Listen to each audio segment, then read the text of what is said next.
Hello. हाँ।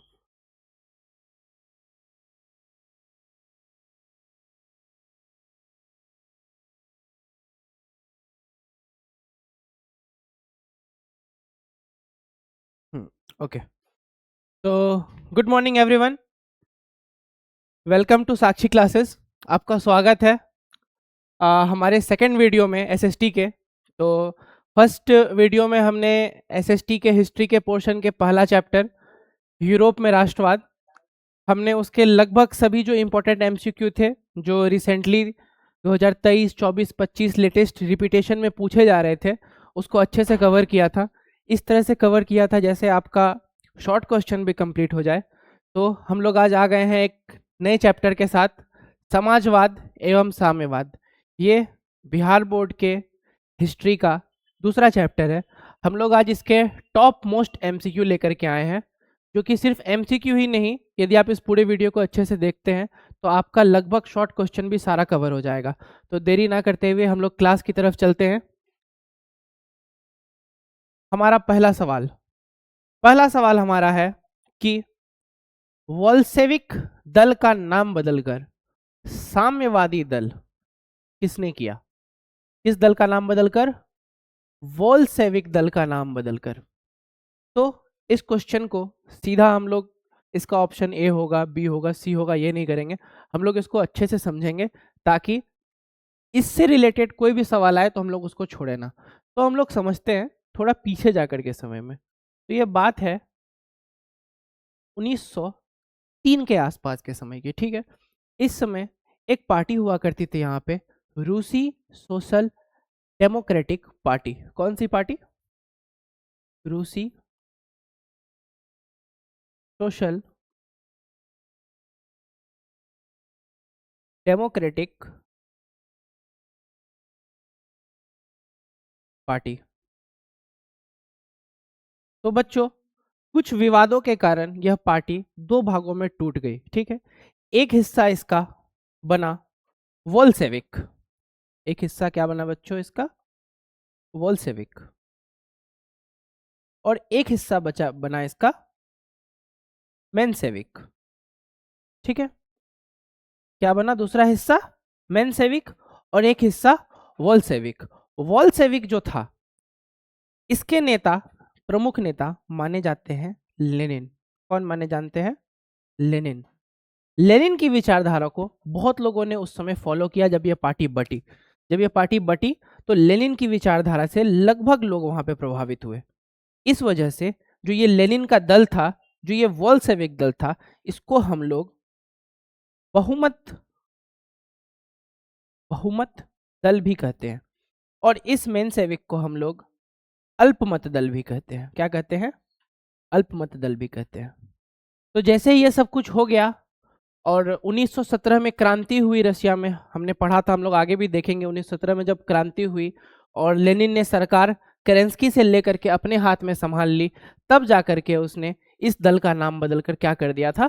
साम्यवादी दल कर दिया था। किसने बदला था? लेनिन ने। किसने बदला था? लेनिन ने। और क्यों बदला उसने? क्योंकि वह बताना चाहता था कि यह पार्टी सिर्फ नाम की पार्टी नहीं है, हमारा जो मकसद है वो यूरोप में, वो अपने रशिया में समाजवाद और साम्यवाद को फैलाना है, ठीक है। चलते हम लोग अगले सवाल में। अगला सवाल है हमारा, नेपल्स की क्रांति कब हुई थी? कौन सी क्रांति बच्चों? नेपल्स की क्रांति कब हुई थी? तो बच्चों, ये क्रांति हुई थी 1821 ईस्वी में। कब हुई थी? 1821 ईस्वी में। 1821 ईस्वी में। अब ये क्रांति क्या थी हम लोग शॉर्ट में समझ लेते हैं। तो इस समय के जो लोग थे वह वहाँ के राजा से काफ़ी ज़्यादा रुष्ट थे, वह आंदोलन कर रहे थे, वह प्रोटेस्ट कर रहे थे। और तब जाकर के राजा को मजबूरी में, जो नेपल्स का क्षेत्र है वो इटली में आता है, वहां के राजा को मजबूरी में संविधान को, किसको? संविधान को मान्यता देनी पड़ी। संविधान को मान्यता देनी पड़ी। संविधान को उसने मान्यता दे दी। लेकिन इसी चीज के बीच में ऑस्ट्रिया और मेटरनिख, जिसके बारे में हमने पहले चैप्टर में पढ़ा था, जिनको नहीं पता है वो जा करके लाइव सेक्शन में फर्स्ट वीडियो देख सकते हैं मेरी। तो मेटरनिख बीच में हस्तक्षेप कर देता है और इस चीज को बिल्कुल रिवर्स कर देता है और ये नेपल्स की क्रांति फेल हो जाती है। लेकिन कहीं ना कहीं इसने आगे का जो रास्ता था उसको इसने खोल दिया। तो इसका आंसर हो जाएगा हमारा बी 1821। चलते हैं अपने अगले सवाल में। वैज्ञानिक समाजवाद का जनक किसे माना जाता है बच्चों? ये जो सवाल आप देख रहे हैं ये काफी इंपॉर्टेंट सवाल है। वैज्ञानिक समाजवाद का जनक किसे माना जाता है? तो आंसर तो इसका होगा हमारा कार्ल मार्क्स। लेकिन सबसे बड़ा आपके मन में अभी सवाल आएगा कि आखिर समाजवाद तो हमने पढ़ा है, ये वैज्ञानिक समाजवाद क्या है? आखिर क्या अंतर है वैज्ञानिक समाजवाद में? तो समाजवाद उस समय दो प्रकार का होता था। एक होता था हमारा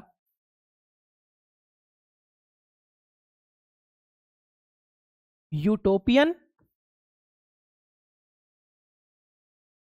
और एक समाजवाद होता था हमारा वैज्ञानिक। क्या होता था? वैज्ञानिक समाजवाद। यूटोपियन समाजवाद और वैज्ञानिक समाजवाद, इसके बीच का अंतर बहुत साफ और स्पष्ट है। ज़्यादा इसको हम लोग डीप में ले जा करके इसको कंफ्यूजन नहीं पैदा करेंगे। यूटोपियन समाजवाद की जो सोच रखते थे वो चाहते थे कि समाज में शांति बहाल हो, एक आदर्श समाज आए, गरीबों को उनका हक मिले, लेकिन ये सब कुछ एक शांति वाली व्यवस्था के साथ हो। लेकिन वैज्ञानिक समाजवाद को मानने वाले लोग, जिनमें कि सबसे महत्वपूर्ण नाम कार्ल मार्क्स का है और उनको इसका जन्मदाता भी कहा जाता है, वह चाहते थे कि ये जो परिवर्तन है यह धीरे धीरे ना आए, बल्कि ये परिवर्तन एक अचानक से बड़ी क्रांति के साथ आए। ठीक है, कैसे साथ आए? क्रांति के साथ। ये जानते थे कि जो समाज है, उस समाज का जो विकास है वो वैज्ञानिक सिद्धांतों के आधार पर ही हो सकता है, शांत रह करके नहीं हो सकता है। तो इसलिए हमारा इसका आंसर क्या होगा?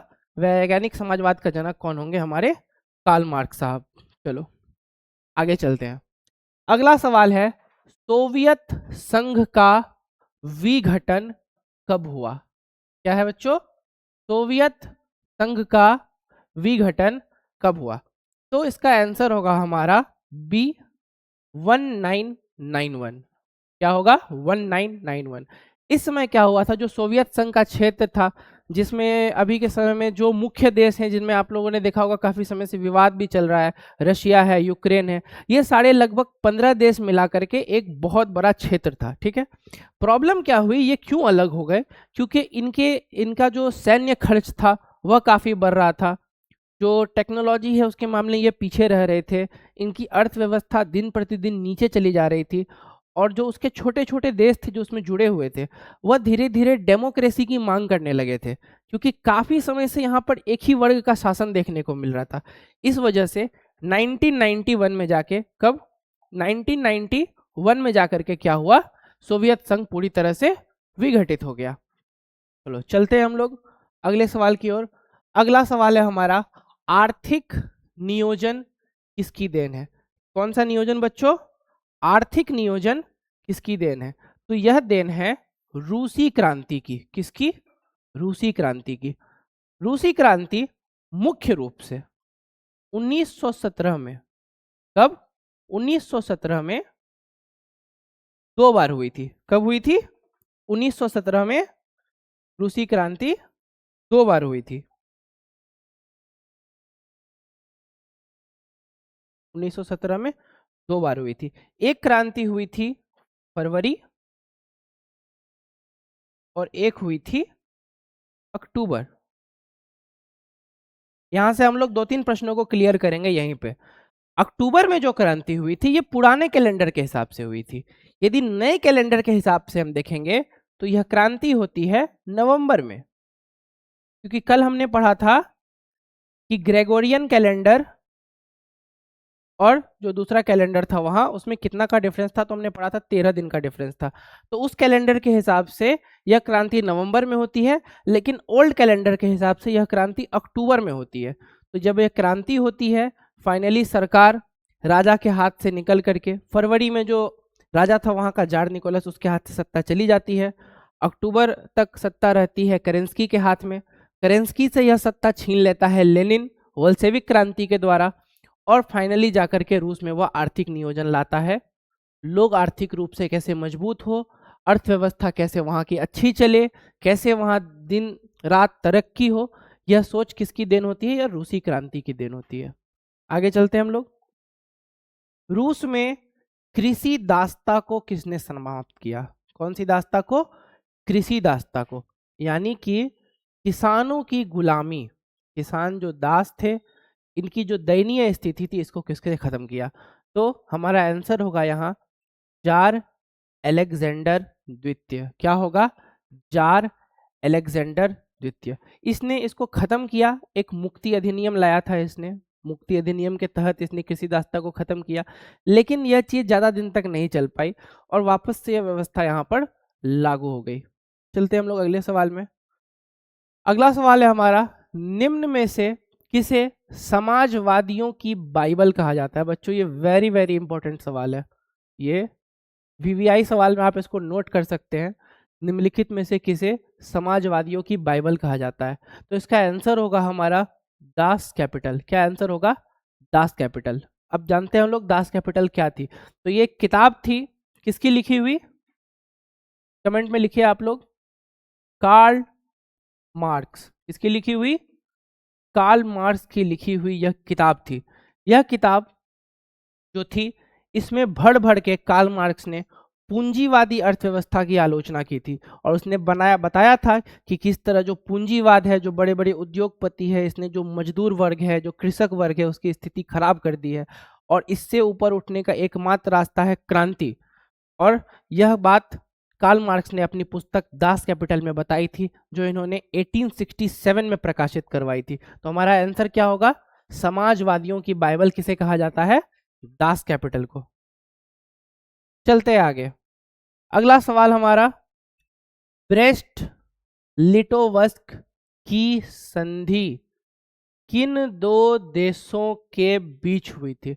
बच्चों ये सवाल सेकेंड चैप्टर से, और कहीं ना कहीं यदि आपने 9th क्लास में प्रथम और द्वितीय विश्व युद्ध पढ़ा होगा तो आपने वहां भी इसको देखा होगा। देखो हुआ क्या था कि जब प्रथम विश्व युद्ध चल रहा था, ठीक है, प्रथम विश्व युद्ध का क्या टाइमिंग था बच्चों? 1914 से लेकर के 1918। और हमने देखा कि इसी बीच 1917 में क्या हुई थी? रशिया में क्रांति हुई थी और रशिया की शासन किसके हाथ में आ गई थी? लेनिन के हाथ में आ गई थी। तो लेनिन और रशिया उस समय काफी ज्यादा क्रिटिकल स्थिति से परेशान था, उनकी अर्थव्यवस्था ठीक से नहीं चल रही थी, जो ऊपर से प्रथम विश्व युद्ध में पूरा देश परेशान था, अर्थव्यवस्था गिर रही थी, वस्तुओं का दाम बढ़ रहा था, अकाल बढ़ रहा था। इस वजह से रूस ने यह फैसला लिया कि वह प्रथम विश्व युद्ध से अब पीछे हट जाएगा। तो प्रथम विश्व युद्ध से पीछे हटने के लिए उसने क्या किया? उसने जर्मनी के साथ उसने एक संधि की। उसने क्या की? जर्मनी के साथ एक संधि की। क्या संधि की? जर्मनी के साथ संधि की। इसी संधि का नाम है ब्रेस्ट लिटोवस्क की संधि।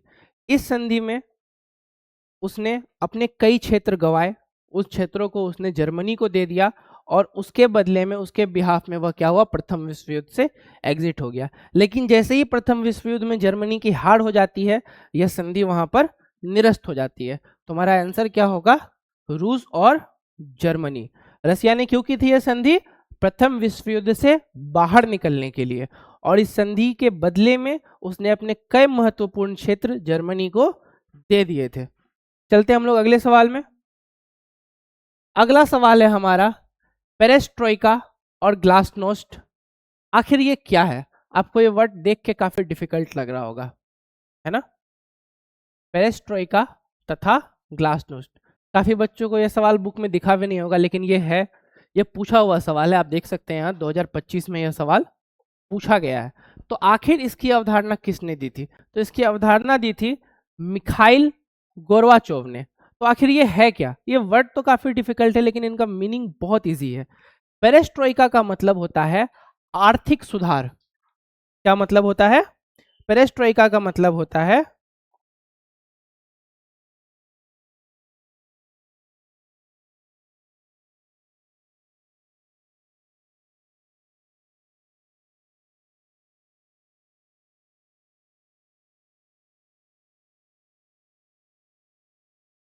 पेरेस्ट्रोइका का मतलब होता है आर्थिक सुधार, यानी कि आर्थिक सुधार की रणनीति। और ग्लासनोस्ट का मतलब होता है अभिव्यक्ति की आजादी। क्या मतलब होता है? अभिव्यक्ति की आजादी मतलब अपनी स्वतंत्रता, कि मैं कुछ भी बोल सकता हूँ, मैं कहीं भी जा सकता हूँ, मैं अपना पक्ष रख सकता हूँ, मैं अपने विचार रख सकता हूँ। ये जो दो शब्दों की अवधारणा थी, ये किसने दी थी? मिखाइल गोर्बाचोव ने। चलो आगे चलते हैं हम लोग। अगला सवाल फिर से रिपीटेड है, समाजवादियों की बाइबल किसे कहते हैं? तो हम जानते हैं इसका आंसर होगा सी, दास कैपिटल। ओके।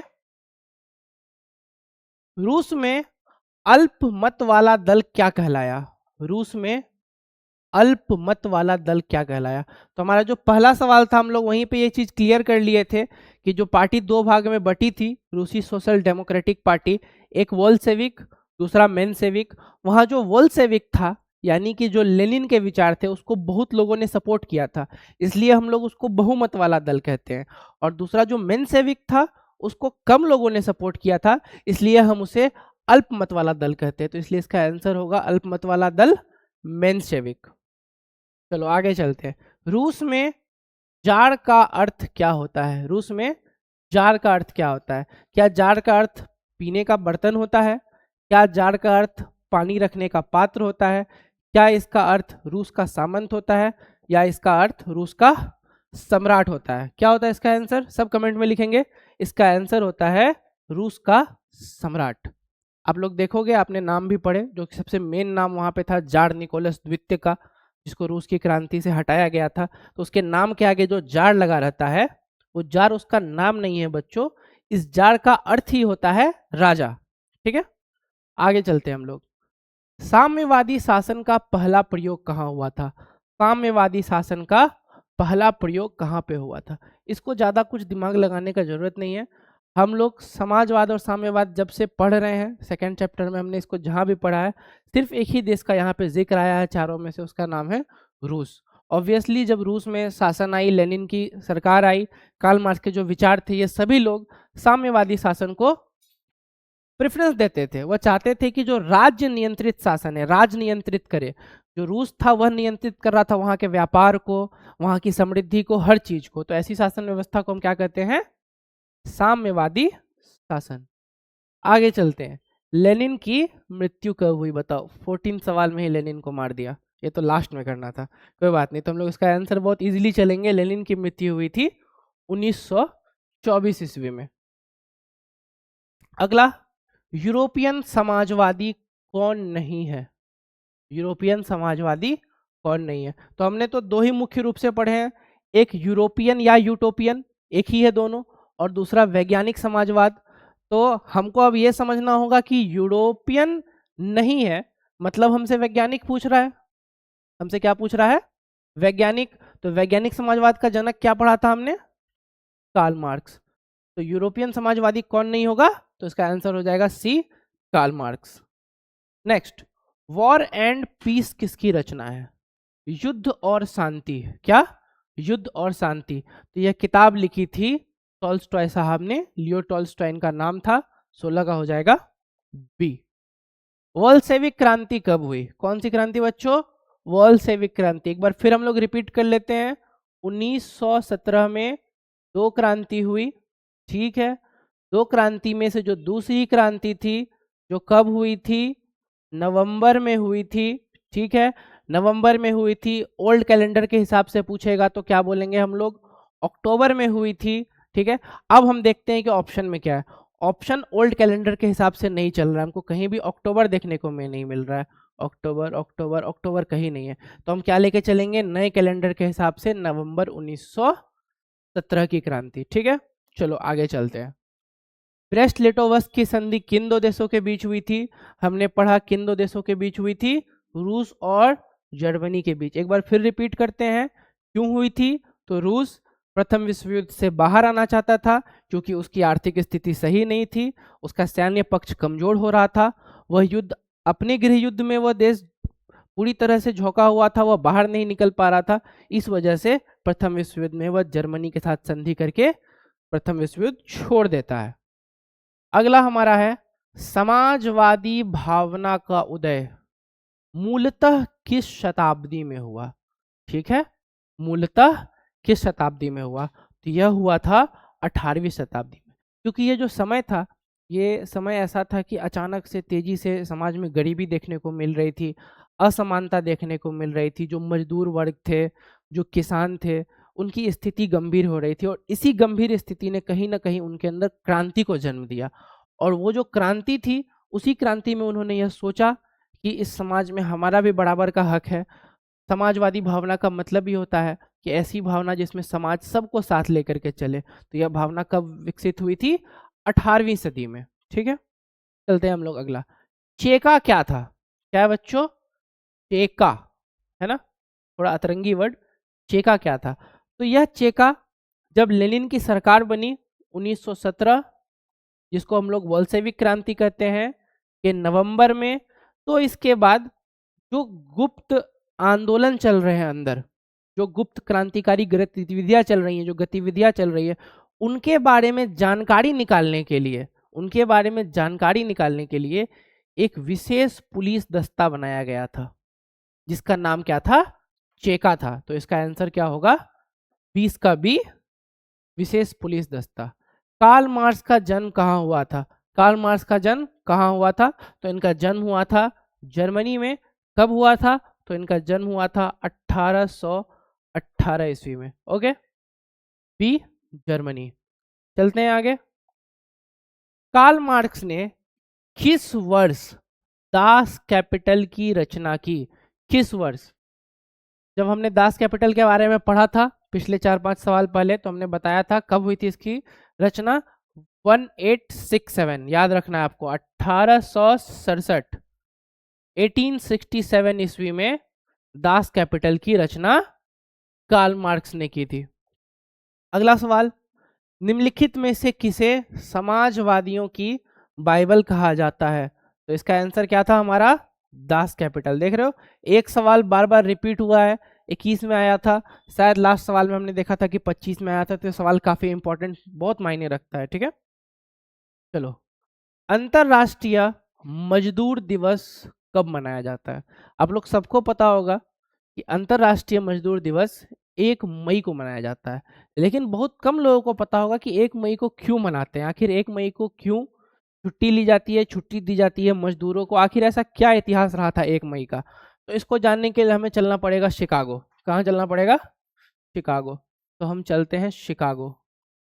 पहले तो सब लोग ये बताओ लिख करके कमेंट में कि शिकागो कहाँ पे है। ठीक है, जो बताएगा उसको टॉफी मिलेगा। शिकागो, शिकागो चलते हैं हम लोग। समय होगा 1 मई 1886 का। कौन सा समय होगा?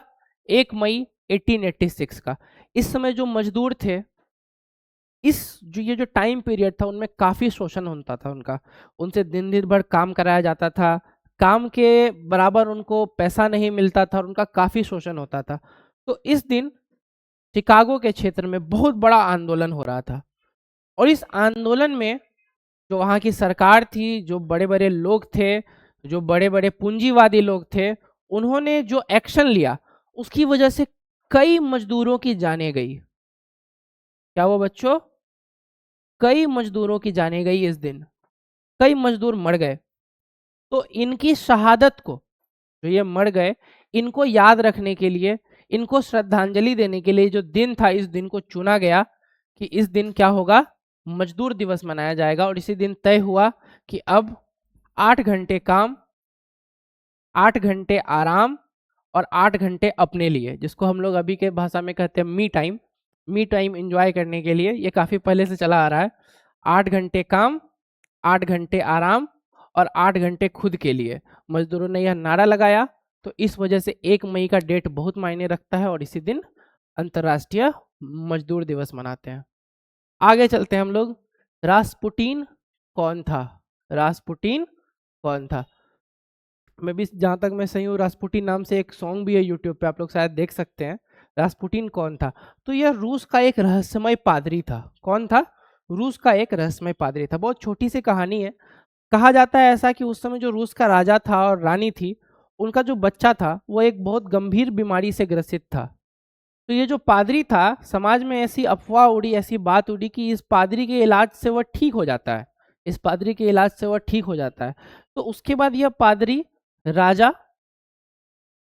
रानी इन दोनों से काफी ज्यादा जुड़ जाता है और राजमहल से जुड़ने के बाद यह राजमहल के काम को प्रभावित करने लगता है। किसकी नियुक्ति किस पद में होगी, कौन कब पद छोड़ेगा, कौन नया आदमी पद पकड़ेगा, ये सब इसको कंट्रोल करने लगता है यह पादरी। ठीक है, तो धीरे धीरे लोग इससे रुष्ट हो जाते हैं कि ये जो जो राज का जो कामकाज है उसमें काफी ज्यादा दखल देता था। तो यह कौन था? रूस का रहस्यमय पादरी। हो सकता है एग्जाम में आपको रहस्यमय पादरी की जगह भ्रष्ट पादरी का भी ऑप्शन एग्जाम में दिख जाए। ठीक है, आगे चलते हैं हम लोग। क्वेश्चन नंबर 26, दास कैपिटल किसकी रचना है? पढ़ चुके हैं हम लोग, कार्ल मार्क्स की रचना है। अगला सवाल, भारतीय कम्युनिस्ट पार्टी, कौन सी पार्टी? भारतीय कम्युनिस्ट पार्टी, इसकी स्थापना किसने की थी? तो इसकी स्थापना की थी बच्चों एम.एन. रॉय ने। किसने की थी? एम.एन. रॉय ने। यह स्थापना हुई थी कहाँ? ताशकंद में 1920 ईस्वी के आसपास। कब हुई थी? 1920 ईस्वी के आसपास। और एम.एन. रॉय का पूरा नाम है यहाँ पे मानवेंद्र नाथ रॉय। एम.एन. रॉय ने यह स्थापना ताशकंद में की थी। अब आप सोच रहे हो ताशकंद तो भारत में नहीं पड़ रहा है, उस समय का क्षेत्र तो पड़ता था, फिर आखिर एक पार्टी की स्थापना इतनी दूर जाकर के करने की क्या जरूरत पड़ गई? तो इस समय हम लोग जानते हैं कि भारत में एक दल तो बहुत बहुत ज्यादा राजनीति में प्रभावित कर रहा था सबको, वो कांग्रेस था। लेकिन अंग्रेज जो थे वो भारत की राजनीति में काफी रुचि रखते थे और यहाँ के जो राजनीतिक पार्टियां थी उनको वो नियंत्रित करने का प्रयास करते थे। इस वजह से एम.एन. रॉय ने इसकी स्थापना कहाँ की थी? ताशकंद में की थी। तो क्या आंसर हो जाएगा इसका? ए, एम.एन. रॉय। आगे चलते हैं हम लोग। साम्यवादी शासन का पहला प्रयोग कहाँ हुआ था? तो हम पढ़ चुके हैं, इसका पहला प्रयोग हुआ था रूस में। अगला, बोल्शेविक क्रांति का नेतृत्व किसने किया? हम जान चुके हैं 1917 में दो क्रांति हुई थी, जिसमें से जो नवंबर में हुई थी उसको हम लोग कहते हैं बोल्शेविक क्रांति। नवंबर नए कैलेंडर के हिसाब से, पुराने कैलेंडर के हिसाब से हुई थी अक्टूबर में। लेकिन इसका नेतृत्व किसने किया था? तो हम जानते हैं कि लेनिन ने। और लेनिन ने इसके नेतृत्व में सत्ता किससे छीनी थी? तो केरेंस्की से छीन ली थी। ठीक है, चलो आगे चलते हैं। रूस में किस राजवंश का शासन था? तो रूस में रोमनोव राजवंश का शासन था। 30 का हो जाएगा ए। अगला, इंग्लैंड में समाजवाद का जनक कौन था? चलो अब रसिया से हम लोग फाइनली पहुंच चुके हैं इंग्लैंड में। तो इंग्लैंड में समाजवाद का जनक कौन था? आखिर ऐसा कौन व्यक्ति था जिसने समाजवाद को वहां के लोगों के बीच फेमस किया, इस सोच को फेमस किया? तो इसका नाम था D Robert oven. Robert oven के बारे में हम लोग जानते हैं, ये वहां के बहुत बड़े उद्योगपति थे। क्या थे? बहुत बड़े उद्योगपति थे। इनसे मजदूरों की जो प्रॉब्लम थी वह देखी नहीं जा रही थी, जो मजदूरों की दयनीय स्थिति थी वह देखी नहीं जा रही थी। फिर भी एक आदमी अपने से जो कितना भी प्रयास कर सकता है, वो पूरे देश की मजदूरों की व्यवस्था तो बदल नहीं सकते थे। तो इन्होंने फिर भी इनके साथ जो मजदूर काम करते थे उनके बच्चों के लिए इसने अच्छे स्कूल की व्यवस्था की। ठीक है, उनकी पढ़ाई की व्यवस्था की, समय पर वेतन दिया उनके माता पिता को जो फैक्ट्रियों में काम करते थे, समय पर क्या दिया? समय पर वेतन दिया, उनको जीवन बीमा तक दिया, इत्यादि काम उन्होंने अपने मजदूरों के लिए किए। लेकिन कहीं ना कहीं यदि मैं भी एक फैक्ट्री चला रहा हूँ तो ज़्यादा से ज़्यादा उस समय के हिसाब से 200-400 लोगों की मैं लाइफ बदल सकता हूँ। लेकिन फिर इन्होंने सोचा कि 200-300 लोगों से काम नहीं चलेगा, यह व्यवस्था तो पूरे देश में फैलनी चाहिए। और इस तरह से इन्होंने काफ़ी ज़्यादा काम किया इस क्षेत्र में और इस वजह से समाजवाद का जनक इंग्लैंड में किसको कहा जाता है? रॉबर्ट ओवन साहब को। अगला सवाल, संयुक्त वियतनाम का गठन किस वर्ष हुआ? लगता है थर्ड चैप्टर का सवाल भी आ गया गलती से, कोई बात नहीं, हम लोग उसका आंसर भी समझ लेंगे। 1975 में संयुक्त वियतनाम का गठन किस वर्ष हुआ? 1975 में। इस साल क्या हुआ था? उत्तरी वियतनाम दक्षिणी वियतनाम पर पूरी तरह से कब्जा कर लेता है और मिल करके संयुक्त वियतनाम बना लेता है। तो क्या होगा आंसर हमारा? डी, 1975। हम लोग कुछ ही सवाल दूर हैं आज के क्लास के खत्म होने से, आप लोग क्लास में बने रहें और इसको प्लीज़ डीपली पढ़े, आराम से पढ़े, ठीक है, क्योंकि इससे आपका 2 नंबर वाला जो शॉर्ट क्वेश्चन होता है, 3 मार्क्स का, वो भी कवर हो जाएगा, ठीक है। विश्व का पहला समाजवादी देश, विश्व का पहला समाजवादी देश कौन था? इसका आंसर मैं आप लोगों के सामने क्वेश्चन मार्क डाल के छोड़ता हूं, आप इसको चेक करो, लास्ट में हम लोग इसको देखेंगे, ठीक है। सब कोई कमेंट में इसका आंसर लिखना 33 का, विश्व का पहला समाजवादी देश कौन था। अगला सवाल चलते हैं हम लोग। रूस में प्रतिनिध्यात्मक संस्था ड्यूमा का गठन कब हुआ? देखो, ड्यूमा क्या है? रूस की संसद का नाम ड्यूमा है। क्या है? रूस की संसद का नाम ड्यूमा है। आखिर ये कब स्थापित हुई? तो ये हुई थी 1905 में स्थापित, ठीक है। लेकिन सिर्फ ऐसे हम लोग बोले कि टिक मार के नहीं आगे बढ़ेंगे, हम लोग समझेंगे कि आखिर 1905 में ड्यूमा स्थापित हुई तो क्यों हुई, क्यों करनी पड़ी, क्यों एक राजा को यह मजबूरी आ गई कि वो लोगों का प्रतिनिधित्व स्वीकार करे। तो जार ने 1905 में जो क्रांति हुई थी रशिया में, तो उसके बाद वह काफ़ी कमज़ोर फील कर रहा था, उसको ऐसा लग रहा था कि जनता जो है वो विद्रोह और बड़ा कर सकती है। इस वजह से उसने क्या किया, एक लोगों की प्रतिनिधि के रूप में कि लोग भी आए, ड्यूमा विकसित कर दी कि चलो भाई हमारे पास भी संसद है, आओ पढ़ो, मतलब सॉरी, आओ और लोगों की बातें यहाँ पे रखो। लेकिन जार ने इसकी ताकत को बहुत कम रखा। क्या किया? इसकी ताकत को बहुत कम रखा, बहुत ज़्यादा कम रखा, ताकत को बहुत ज़्यादा कम रखा। उससे क्या हो रहा था कि दिख रहा था कि ये पावर में है, लेकिन इनका कुछ काम नहीं था, ये बस एक 100 पीस की तरह थी वहाँ पे। तो 1905 में जार ने अलाउ कर दिया था लोगों को, तो ड्यूमा का गठन कब हुआ? 1905 में। चलते हैं हम लोग अगले सवाल में। किस संधि के तहत रूस प्रथम विश्व युद्ध से बाहर हो गया?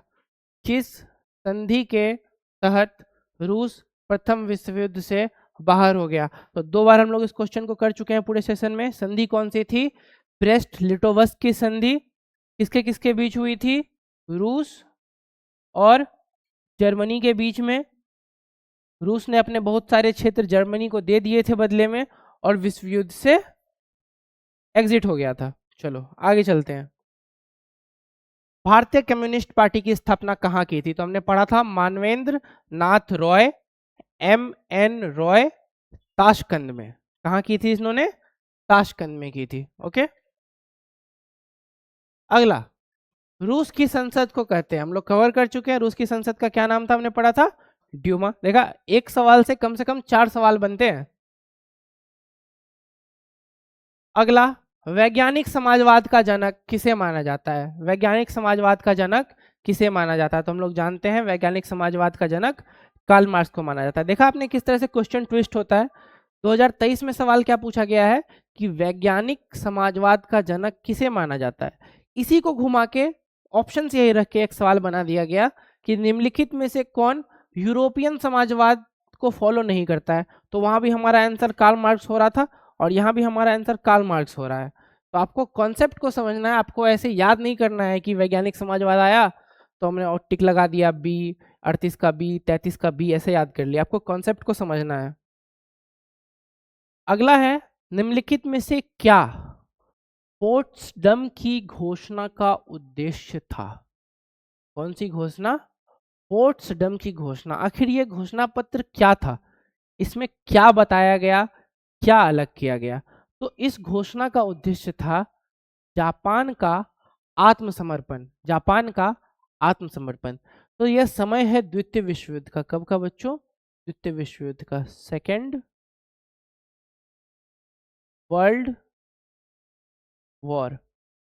इस समय जापान को यह घोषणा करके उसको वार्निंग दी गई कि जापान बिना किसी शर्त के सरेंडर कर दे, बिना किसी शर्त के क्या कर दे?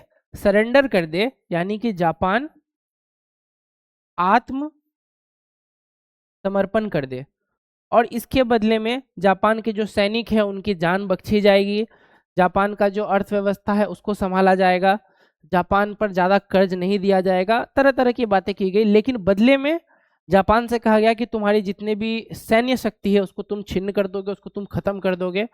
तो क्या किया गया था, इस घोषणा का उद्देश्य था जापान को सरेंडर करवाना। क्या करवाना, सरेंडर करवाना। आप लोग जानते हैं कि ऐसा कुछ हुआ नहीं, इस वजह से जापान पर अमेरिका ने 1945 ईस्वी में 2 परमाणु बम भी गिरा दिए थे, जिसके बाद द्वितीय विश्व युद्ध का पूरी तरह अंत हो गया था। आगे चलते हम लोग, लाल कुर्ती नामक संगठन का गठन किसने किया था? लाल कुर्ती नामक संगठन का गठन किसने किया था? तो इस सवाल का बच्चों एग्जाम में 2 आंसर होता है, ठीक है। हम लोग ऑप्शंस के हिसाब से स्मार्टली काम करेंगे। यदि हमको ऑप्शन में कहीं भी गैरीबाल्डी दिखता है, गैरीबाल्डी दिखता है, तो खान अब्दुल गफ्फार खान साहब नहीं दिखेंगे, लेकिन ये दिखेंगे तो ये नहीं दिखेगा, ठीक है। ये दोनों अलग अलग पर्सपेक्टिव में, यदि भारत के पर्सपेक्टिव में पूछा जाएगा तो खान अब्दुल गफ्फार खान साहब ने लाल कुर्ती नामक एक संगठन बनाया था। इसमें जो लोग थे वो लाल रंग के कपड़े पहनते थे, तो इस वजह से ये नाम था। लेकिन यूरोप के पर्सपेक्टिव से बोलेगा तो हमारा आंसर गैरीबाल्डी होगा। हम लोग ऑप्शन चेक करते हैं, ऑप्शन में गैरीबाल्डी कहीं नहीं है, तो हम लोग जाएंगे बी, खान अब्दुल गफ्फार खान जी के साथ। चलो अगला, वियना कांग्रेस का मुख्य उद्देश्य क्या था? फर्स्ट कुछ चैप्टर का आपका रिवीजन भी हो रहा है साथ में। वियना कांग्रेस का मुख्य उद्देश्य क्या था? हम लोग जानते हैं यह हुई थी कब? 1815 में, जब नेपोलियन बोनापार्ट युद्ध हार जाता है तो उसको हटा करके जो पुराना राजतंत्र है उसको फिर से लाया जाता है, और फिर से वहाँ पर जो वहाँ का पुराना राजवंश था, पूर्व राजवंश, उसका राजा लुई 18वां, उसको शासक बना दिया जाता। तो हमारा क्या आंसर होगा? 41 का सी। वियना कांग्रेस का मुख्य उद्देश्य क्या था?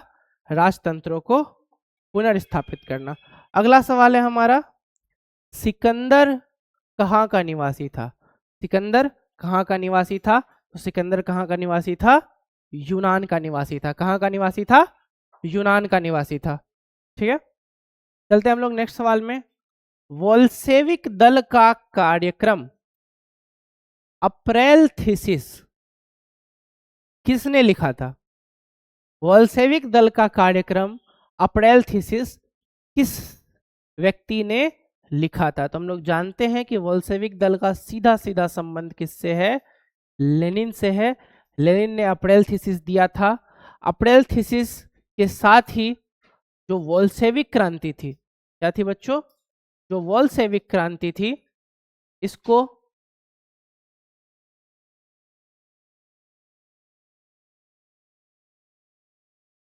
अप्रैल थीसिस के साथ जो वोल्शेविक क्रांति थी उसको नई दिशा मिली थी। वोल्शेविक क्रांति को नई दिशा मिली थी। तो वोल्शेविक दल का कार्यक्रम अप्रैल थीसिस किसने लिखा था? लेनिन ने लिखा था, ठीक है। अगला सवाल हमारा, और हमारा आज का आखिरी सवाल, अंतरराष्ट्रीय मजदूर दिवस कब मनाया जाता है? अंतरराष्ट्रीय मजदूर दिवस कब मनाया जाता है? तो हमने इसको पढ़ा, हमने समझा भी कि 1 मई को मनाया जाता है। क्यों मनाया जाता है? तो 1886 ईस्वी में जब हम गए थे पीछे, ठीक है, कहाँ गए थे हम लोग? शिकागो गए थे घूमने। वहाँ हमने देखा था कि 1 मई 1886 को यहाँ पे मजदूरों का काफ़ी ज़्यादा शोषण हो रहा था। उस वजह से मजदूरों ने आंदोलन किया था, और उस आंदोलन को दबाने के लिए जो घिनौना कृत्य किया गया उसमें कई मजदूरों की जान गई। तो उनको शहादत देने के लिए, उनको रिस्पेक्ट देने के लिए 1 मई को चुना गया। तो हम लोग याद रखेंगे कि 1 मई को अंतर्राष्ट्रीय मजदूर दिवस मनाया जाता है। Thank you. आज के क्लास में आप लोग बहुत अच्छे से रहे, और इसी तरह से आप लोग हमारे साथ बने रहिए। हमारा प्रॉमिस है कि जो आपका आने वाला एग्ज़ाम है उसमें आपका जो ऑब्जेक्टिव का पोर्शन है, और इतने अच्छे से हम लोग इसको एक्सप्लेन करेंगे कि ऑब्जेक्टिव के साथ साथ जो आपका सब्जेक्टिव है, ठीक है, आपका जो सब्जेक्टिव है ये भी काफ़ी अच्छे से कवर हो जाएगा। एकदम आप विश्वास बनाए रखिए, आप रेगुलर क्लास को देखिए। रोज हिंदी की, संस्कृत की, गणित की, साइंस की, एसएसटी की, हर सब्जेक्ट की क्लास हम लोग लेकर के आ रहे हैं। जो मेन मोस्ट एमसीक्यू है, जो पिछले कई सालों में लगातार रिपीट हो रहे हैं, हम लोग उनको आपको तैयार करवा रहे हैं और इतने अच्छे से एक्सप्लेन कर रहे हैं कि आपको सिर्फ एक नंबर देख के नहीं चलना है। ऑब्जेक्टिव आपको सिर्फ एक नंबर नहीं देता, यदि आप इसको अच्छे से पढ़ते हैं तो आपका अच्छा खासा मार्क्स गेन हो सकता है। तो आज के लिए थैंक यू, कीप मोटिवेटेड, आगे बढ़ते रहिए। Thank you.